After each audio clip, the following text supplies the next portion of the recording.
What is going on, guys? Alex Chisholm back here with a brand new video. Hopefully having a great day, afternoon, or night, wherever you guys are in this world. And not even 2 hours after I uploaded my video yesterday saying there's only 2 teams remaining in the hunt for Bradley Beal, well, the trade happened. Bradley Beal is on his way to Phoenix for Chris Paul and Landry Shamet, with also some pick swaps and some second-round picks.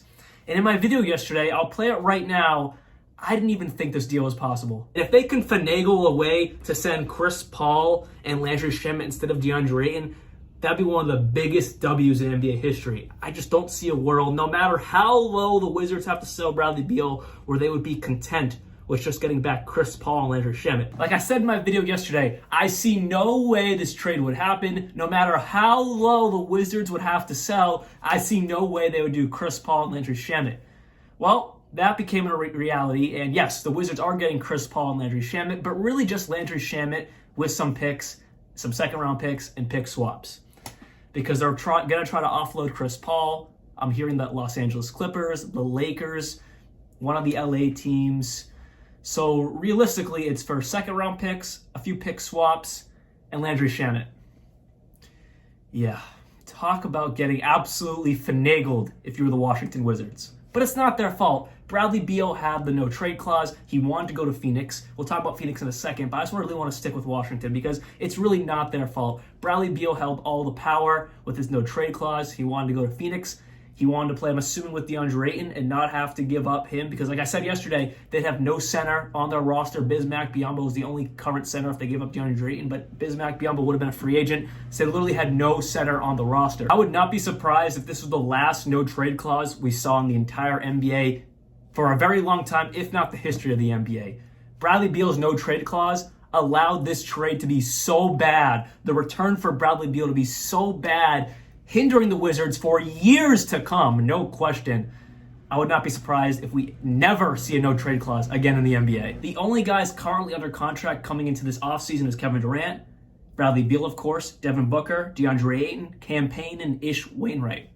Now, for guys like Beal, Ayton, Durant, and Booker, yeah, those 4 guys make more than most teams pay their entire roster combined.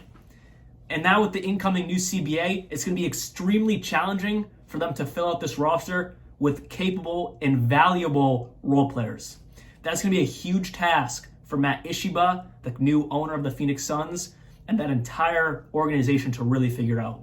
They literally have 1 year to win a championship before it's a disaster. I mean, they've already gave up basically their entire future in assets and picks. Their window is literally right now or never.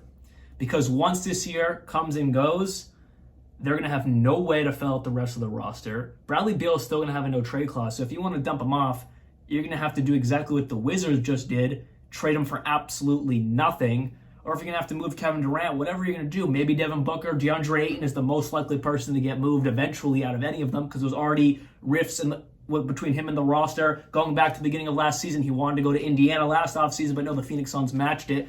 So there's already rifts in that relationship. I think it's mended and fixed itself, especially getting a new coach, new owner in there.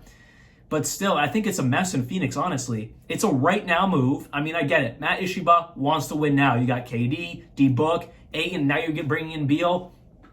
I mean, at the end of the day, it's a very smart win now move.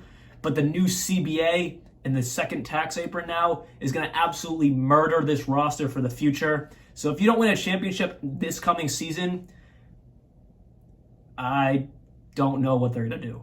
Because they're just not going to be able to afford anyone else. They're going to literally have 6 guys on the roster surrounded by minimum contract guys. And they can't even give out the mid-level exception to veterans. They can't do any of that if they're above the second tax apron. They're really screwed, honestly, if they do not win this year. There's one extremely interesting fact that I'm not sure how much play it had in the trade itself, but definitely had some play in the initial interest in going to Phoenix. Of course, they have KD, Book, and Ayton. That's very interesting in itself.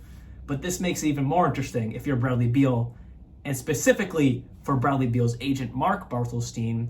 Well, Mark's son, Josh Bartelstein, is the Suns' CEO. Yes, the CEO of the Phoenix Suns is the son of Bradley Beal's agent. Isn't that quite interesting?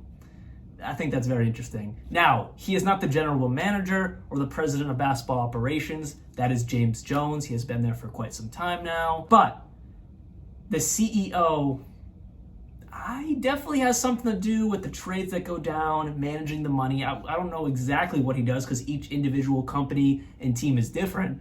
But the CEO of any actual big company is really the overseer of the entire thing. So I'm assuming he's the overseer of all the trades, everything James Jones does, and I'm sure he's in on all those conversations and discussions.